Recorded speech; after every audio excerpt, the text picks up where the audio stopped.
Ang pula naman ito. Pulang-pula. Pero hindi ganun ka ano, hindi ganun ka pang labanan yung katawan eh.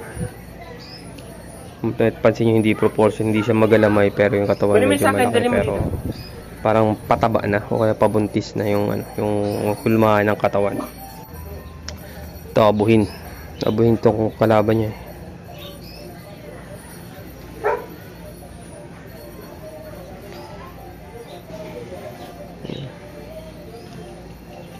Sakto lang yung liksi.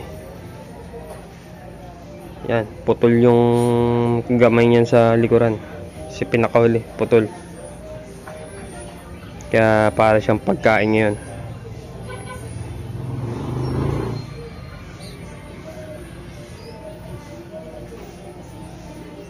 Mabilis pa sa almusal eh. Mga boss, mapakain lang talaga.